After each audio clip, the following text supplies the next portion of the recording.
안녕하세요. 텍사는 핵심 알려주는 토크아트의 세미남 코승 PD입니다. 이번 세미남은 기업 보안관제센터 또는 보안팀에서 SIEM을 운영하는 분들을 위해서 클라우드 SIEM이 기존 온프리미스 SIEM에 비해서 갖는 장점들인 위협헌팅, 상관관계 분석, 마이터 프레임워크 등을 수모로직의 전철미사와 함께 데모를 중심으로 알아보겠습니다. 제가 여기서 오해 없기 위해서 말씀드리면 스레트 헌팅을 위해서 스모로직만 있으면 된다 이런 것은 아닙니다. 네, 그렇죠. 스레트 헌팅을 위한 툴. 사실 스레트 헌팅은 굉장히 고난도의 작업이어서 어떤 공격 유형도 이해해야 되고 어플리케이션도 잘 이해해야 동향도 되고, 봐야 되고, 네, 동향도 봐야 되고 하는데 그때 그것을 알고 분석할 수 있는 툴이 있냐라는 부분에 있어서 스모로직이 굉장히 유용합니다. 그래서 그렇기 위해서 이제 단순 검색이 아닌 풍부한 분석 능력이 필요한데요. 검색 능력의 단계를 그러면 나눠보면 한 3가지로 구분을 할 수가 있습니다. 첫 번째는 초기 수준. 초기 수준은 이제 쿼리 언어를 제공하지 않고요. 그냥 UI에서 대시보드로 그냥 대시보드로 그냥 또 필드로 뭐 이렇게 하는 수준. 그래서 굉장히 제한적으로만 분석이 되고요. 중간 수준이 있을 수가 있습니다. 쿼리 언어를 제공하는데 파싱을 해야 뭔가 분석을 할 수가 있거든요. 근데 로그 수집 시에만 파싱하고 추가 필드 파싱 시에는 이제 재수집이 필요한 거. 뭐 이런 경우에는 이제 아까 말씀드린 것처럼 제한이 있을 수가 있죠. 그리고 이제 고도 수준의 언어는 이제 쿼리 언어도 제공하고 로그 수집 시 그리고 로그 수집 시도 파싱이 되지만 파싱 안 된 로그를 로그 분석할 때 바로 파싱해서 분석할 수 있고 스키마 온 리드라고 하고요. 그리고 이제 여러 로그 단위로 통합 상관 분석이 가능한 쿼리. 수집이 아니라 로그 분석할 때 바로 파싱을 할 수 있다면 그 어떤 다양한 비정형 데이터들을 분석할 때 되게 유용할 것 같은데요. 굉장히 유용합니다. 그래서 보안 담당자들이 분석을 하거나 또 위협 사냥을 할 때 꼭 필요한 요소라고 그렇겠네요. 볼 수가 있습니다. 오버헤드가 크게 안 되게 하면서 운영이 돼야 될 거 아니에요. 네, 맞습니다. 기능은 좋은데 저 할 때마다 버벅거려. 그러면 짜증나지. 근데 그렇지 않은 거죠. 그렇지 않습니다. 그래서 스모로직은 이런 고도 수준의 분석 능력을 제공하고 또 이제 어플리케이션별로 미리 저희가 쿼리와 대시보드를 만들어 놨습니다. 미리 쿼리 대시보드 그리고 알림 기능도 있는데요. 알림을 만들어 놓은 묶음인 앱을 제공을 하고 있습니다. 그래서 제가 이 로그 분석 부분을 데모를 지금부터 보여드리겠습니다. 여기 보시면 가장 상단에 구글 검색하시듯이 이제 검색을 하면 됩니다. 그래서 소스 카테고리라는 기본 필드가 붙어서 로그에 들어오거든요. 그래서 그 필드 안에 있는 값이 클라우드 트레일이고 로그에 이제 키워드 검색하는 겁니다. 로그에 콘솔 로그인이라는 값이 있고 그리고 이거는 이제 제가 데모상 보여드릴 때 불필요한 로그에서 빼려고 이제 낫을 붙였습니다. 링크드 어드민이라는 로그가 있으면 빼는. 그래서 지난 6시간의 로그를 검색을 해보겠습니다. 그럼 이렇게 검색이 되는데 보시는 것처럼 이렇게 검색이 되는데 여기 보시면 필드가 파싱이 되어 있지 않습니다. 여기 파싱된 필드가 옆에 보이는데 각각 제이슨의 어떤 필드들에 대해서 파싱이 되어 있지 않습니다. 그래서 여기서 제가 바로 필드를 파싱을 해보겠습니다. 굉장히 쉽게 할 수가 있는데요. 여기서 이벤트 타입에서 로고 이렇게 있잖아요. 제가 파싱하고 싶은 필드 이벤트 타입에서 오른쪽 마우스 클릭하고 파스 셀렉티드 키 UI로 이렇게 하시면 쿼리가 이렇게 생성된 걸 보실 수가 있습니다. 근데 제가 이거는 컨트롤 Z해서 없애겠습니다. 이런 식으로 UI에서 파싱하실 수도 있고요. 그리고 제가 지금 제이슨을 파싱하는 거 보여드렸는데 이거 말고 이제 위치로도 파싱을 하실 수가 있어요. UI에서 예를 들어 여기서 타이프 다음에 IM 유저 파싱하고 싶다 라고 하면 이 위치로 오른쪽 마우스 클릭하시고 파스 셀렉티드 텍스트 얘를 파싱한다. 뭐 이런 식으로도 파싱을 하실 수가 있습니다. 이런 식으로 쿼리에서 거기서 이렇게 딱 나온 거 보실 수가 있는데 이런 식으로 쿼리에서 자유자재로 파싱을 할 수가 있습니다. 근데 제가 미리 준비해 놓은 쿼리가 있어서 그 파싱하는 과정을 보여드릴게요. 준비해 놓은 걸 사용을 할게요. 제가 이제 2개의 파싱 예를 보여드렸는데 이제 파싱 정규 표현식으로도 파싱을 할 수가 있고요. 키밸류 타입으로도 할 수 있고 해서 거의 모든 유저분들이 원하시는 유형의 로그를 파싱할 수 있다. 라고 설명드리고 이렇게 파싱을 그러니까 로그가 수집된 이후에 파싱하는 거잖아요. 네, 지금 맞습니다. 그죠? 수집된 이후에 지금 이 파싱 구문으로 파싱을 한 겁니다. 제이슨 이벤트 타입해서 그래서 이렇게 필드가 파싱된 거 보이시죠? 그리고 이 파싱된 게 지금 저는 이제 콘솔 로그인이라는 걸로 해서 검색을 했는데 이 콘솔 로그인이 사실 뭐 여러 군데 붙어 있을 수가 있습니다. 뭐 유저 아이덴티티에 콘솔 로그인이라는 아이디가 들어올 수도 있고요. 그러면은 엉뚱한 로고가 끼어 들어오게 되겠죠. 그래서 좀 더 정교하게 필터링하기 위해서 골라내기 위해서 웨어라는 조건으로 해서 이벤트 타입이 AWS 콘솔 사인인인 것만 네네. 골라내라 라고 쿼리를 할 수가 있는 겁니다. 그러면 이제 AWS 사인인, 콘솔 사인인인 것, 그러니까 로그인 정보만 파싱한 거고요. 동일하게 아까 제가 보여드렸던 방법으로 유저네임을 파싱을 합니다. 지금 다 쿼리에서 네네. 그때그때 하는 것입니다. 그래서 유저네임 파싱해내고, 그리고 이제 유저네임별로 몇 개가 있는지,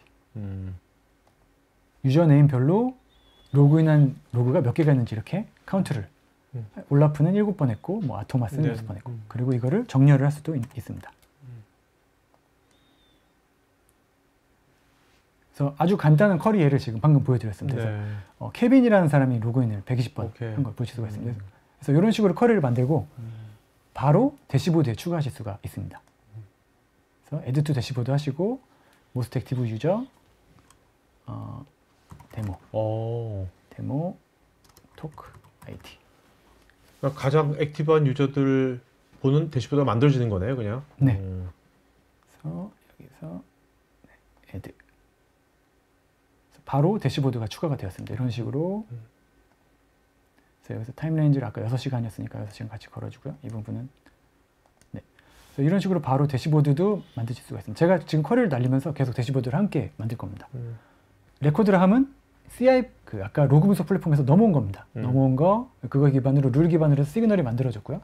여기까지가 일반적인 CM에서 하는 수준입니다. 그러니까 약간 이상하다 생각하는 시그널이 17만 개 있는 거네. 17만 개 나온 거네. 17만 개. 그래서 이거를 기반으로 이제 엔티티 단위로, 그러니까 주요 어떤 조인할 수 있는 키 단위로 묶어서 나온 것이 현재 7개, 인사이트가 7개 있다는 겁니다. 그래서 이거 하나의 어떤 레이더 같은 이렇게 생긴 걸 볼 수가 있고요. 그래서 가장 있는 게 레코드, 시그널, 시간별로 지난 24시간 동안 나온 시그널, 그리고 여기 빨간 게 인사이트인 겁니다.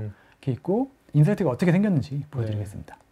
그래서 인사이트를 보면, 그러니까 인사이트가 우리가 파악해야 될 거죠? 네, 어떤 스레시를 넓은, 위험도가 높은. 그래서 이제 사실 이제 쏙 팀에서 운영하는 툴로, 메인 툴로 활용할 수 있도록 이게 좀 설계된 거여서 이런 식으로 칸반보드에서 각 인사이트별로 뭐 어떻게 처리되고 있는지 뭐 이런 것들도 가능합니다. 그리고 이 스테이터스도 편집 가능하고요. 그 팀에 맞게 편집 가능하고요. 그리고 인사이트 하나를 보시면 지금 보시면 이 하나를 제가 Impact with Exfiltration and Lateral Movement를 한번 열어보겠습니다. 이제 Exfiltration이라 하면 데이터가 빠져나갔다는 겁니다. 그리고 Lateral Movement라고 하면 일반적으로 이제 해킹 공격에 있어서 초반 단계가 아니라 후반 단계, 내부에서 있습니다. 후반 단계를 말합니다. 그래서 뭔가 있었다, 데이터가 나가고 뭔가 있었다라는 내용이고, 그 엔티티 유저 올리비아라는 유저를 기준으로 일어났고, 이런 식으로 AD랑 연동하면 유저에 대한 그 AD 정보도 바로 이렇게 보실 수가 있고요. 이렇게 보시는 것처럼. 그리고 이제 오른쪽 여기 보시면 이제 그 인사이트가 만들어진 그 시간 동안 어떤 시그널들이 있는지 대략적인 맵이 이렇게 있고, 이제 자세한 그 시그널들을 이렇게 순서대로 볼 수가 있는 겁니다. 그래서 피싱 이메일을 받았고, 이메일을 받았는데 보면 이제 제목이 인보이스인 것처럼 받았습니다. 인보이스인 것처럼 받았고, 그리고 이제 오피스 어플리케이션이 쉘을 수행했다. 이거는 이제 윈도우 시스몬이라고 하는 윈도우 그 로그를 통해서 받을 수가 있는 겁니다. 그래서 오피스 앱, 그냥 예를 들어 그냥 피싱 이메일을 받은 거, 그리고 그냥 오피스 앱이 어떤 이런 쉘 스크립트를 실행한 거, 이거를 각각 따로 탐지한다면, 그리고 그거에 대해서 다 인베스티게이션 한다면 굉장히 일이 많아지고 그럴 텐데, 피싱 이메일 받고 앱 실행했다. 이거는 더 유의미한 것일 수 있거든요. 근데 여기서 끝나지 않고, 이제 이거는 first in 룰이라고 해서 어떤 유저가 어떤 동작을 최초 했을 때도 발생할 수가 있습니다. 그래서 이 유저가 원래 매크로 쓰지 않던 스크립트, 그 어떤 이런 아웃룩 같은 거에서 매크로 쓰지 않던 유저인데 매크로를 썼다. 뭔가 또 이것도 이상할 수가 있는 거죠. 스크립트에 의해서 뭔가 수행된 거죠. 그리고 이 유저가 그 다음 머리에 감염됐다. 뭔가 설치를 한 거죠. 예. 그리고 랜섬웨어 익스텐션이 발견됐다. 이것도 이제 윈도우 오딘 로그에서 이제 생성된 파일을 하는 그런 오딘 로그가 있습니다. 그걸 통해서 이제 랜섬웨어의 어떤 확장자에 해당하는 게 만들어진 게 확인이 됐고, 그리고 대규모의 아웃바운드 트래픽이 해당 유저를 기반으로 발생했다. 네. 뭐 이런 시나리오, 각각의 시나리오를 이런 식으로 묶어주는 겁니다. 그래서 12점을 초과해서 이제 인사이트를 만든 거고요. 네, 그래서 이런 식으로 보여지게 됩니다. 그럼 이때 뭔가 조치를 취해야 되는 거 아닙니까? 랜섬웨어 저걸 발견했으면? 네, 맞습니다. 조치를 취해야 됩니다. 이때 이제 보안팀이 이 인사이트를 가지고 조치를 취하고 뭐 그 다음에 이제 액션을 이걸 클로즈를 한다든지 아니면 뭐 다른 뭐 한다든지 하는 것입니다. 그리고 이제 또 다른 좋은 점이 사실 분석이 클라우드 빔에서 보시는 이거 자체로 어느 정도 분석이 되지만 좀 더 딥다이브하게 분석을 하실 필요가 있거든요. 그렇다면 이거를 컨텍스트 액션이라고 해서 뭐 다른 여러 사이트와 연동을 할 수가 있습니다. 그래서 뭐 구글 웹서치를 할 수도 있고 뭐 다른 뭐 바이러스 토탈에서 조회를 할 수도 있고 뭐 할 수 있는데, 제가 보여드릴 거는 다시 로그 플랫폼으로 바로 연동을 할 수도 있습니다. 이렇게 보시는 것처럼.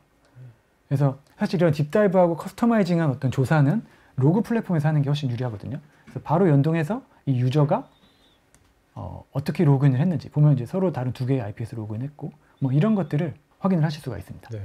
사용자의 기업에서 만들어 놓은 룰들이 이 마이터텍 프레임워크에 맞춰서 어떤 공격 전략과 공격 전술에 따라 내가 어떤 룰을 가지고 있는지를 이렇게 직관적으로 바로 보실 수가 있습니다. 그래서 지금 보시면 이거는 그 룰이, 이 리센트 액티비티는 지난 180일간 요 전략과 요 전술에 해당하는 룰이 몇 개 있고 얼마나 트리거 됐는지를 보여주는 겁니다. 한 개 트리거 됐습니다, 지금. 네. 어떤 룰인지도 여기 클릭하시면 보실 수가 있고요. 그래서 보시면 여기 뭐 0으로 이렇게 돼 있잖아요. 그러니까 이게 지금 트리거된 것만, 룰이 트리거된 것만 보이는 거거든요. 0이라 하면 이런 전략에 대해서, 이런 전술에 대해서 지금 트리거된 게 없다라는 겁니다. 그리고 뭐 이런 게 궁금할 수도 있어요. 우리 회사 말고 다른 회사들은 어떻게 트리거되고 있지? 그러면 All Community Activity를 보시면 됩니다. 그러면 다른 회사들은 실질적으로 어떻게 트리거되고 있는지, 그리고 어디가 비어 있는지, 어떤 부분을 우리가 대응해야 되고, 그걸 대응하기 위해서 어떤 로그를 더 수집해야 되고 룰을 만들어야 되는지. 그리고 이제 마지막으로 Theoretical Coverage는 지금 현재 만들어진 모든 룰이 다 트리거됐을 때 어떻게 될 거냐. 첫 번째 거는 그냥 실제로 트리거된 룰만 말하는 거고요. 모든 룰이 다 트리거됐을 때 이런 식으로. 그래서 사실 비어있는 룰들도 있습니다. 디폴트 룰 자체에서도. 그런 것들은 이제 직접 커버를 하시고 커스텀 룰로 만드실 수도 있는 겁니다.